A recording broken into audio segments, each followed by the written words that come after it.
David Haye has weighed in for his fight against Arnold the Cobra Gjergjaj tomorrow night. And he weighed 224 pounds, which is 16 stone bang on in English money.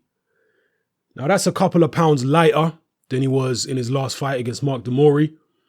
And, when it comes to body weight, a couple of pounds lighter can make a big difference depending on where that weight is distributed. To me, David Haye looked noticeably leaner in the weigh-in for this fight than he did against Mark Demori, even though he's only like 3 pounds lighter. So perhaps he's gained more muscle than last time and lost a bit of fat. I think that's probably what's going on. And Lennox Lewis actually came out in this past week, and he was saying that, in his opinion, it's a mistake for David Haye to be putting all this extra weight on, and that he should concentrate on speed. And that's something that a lot of people are wondering about. How will David Haye fare against the big heavyweights with all this extra weight? Will it be an advantage to him, or will it be a disadvantage? I saw David Haye on the pads in a public workout, obviously on YouTube, a few weeks back when this Gjergjaj fight was announced. And I've watched David Haye for his entire career. I even watched David Haye in the amateurs. So I know exactly what I'm looking at when I see David Haye hit the pads, and I know exactly what I'm comparing it to. And the David Haye I saw hitting the pads a few weeks ago was definitely hitting harder on those pads than I've ever seen him hit pads before. His left hook especially seemed to have been improved. But when I saw him on the pads just this week, obviously the week of the fight, he looked very slow and very lethargic. So when I mentioned this online, some people were saying, well, he's not going to go all out at a public workout, is he? Nobody goes all out at a public workout. As I say, people, go back a few weeks ago and look at David Haye on the pads and compare him to now. Was he going all out on the pads at the previous public workout because he looked tremendous? And you have to understand the psychology of David Haye. David Haye is the kind of guy to go all out on the pads at a public workout. And when the media interview him after the workout, he's going to say, oh, I was only going at 20%. That's the kind of guy David Haye is. He is a massive show-off. He's an exhibitionist. That's his personality type. This is not the kind of person who enjoys or likes to just look anyhow in front of the public. No, this guy cares deeply about his public image.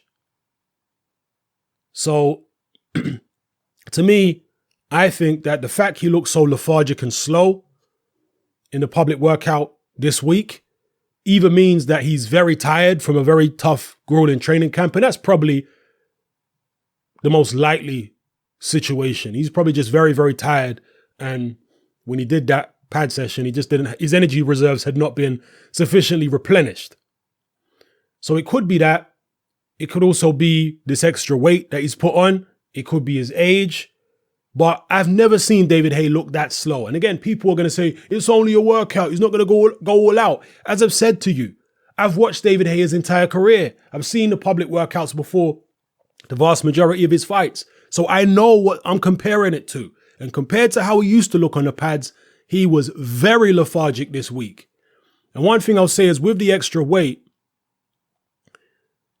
you may get bad days more often than when you don't have the extra weight. You know, when you're having an off day, when you're not feeling particularly energetic, that's going to be emphasized when you put all this weight on. When you're lighter, you'll still be nimble and fast enough to get away from a lot of these bigger, slower guys. But when you've put all that extra weight on and you're having a day when you're not particularly energetic, and that happens to all fighters, by the way, especially people who've never boxed, who don't understand what the actual reality of what it's like boxing and what it's like being in intense training. You don't feel as good every day in training, people. Some days you're going to go into training and you're going to feel terrible. Your energy reserves are going to be low.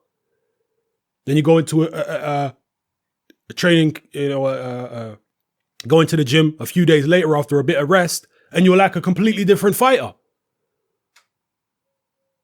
If you were able to fight the version of yourself that existed 2 days ago, you'd probably knock him out in a couple of rounds.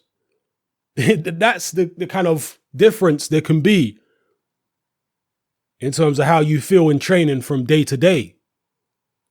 Particularly the training that these professionals do is so intense.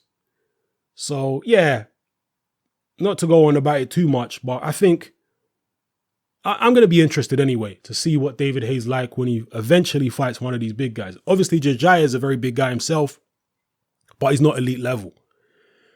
If Gjergjaj gives David Haye problems, then David Haye has got problems.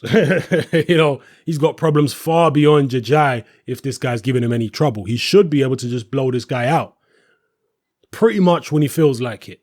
If he has problems, that's a bad sign for David Haye. I know styles make fights. I'm always the person coming out with that. But there are levels in boxing.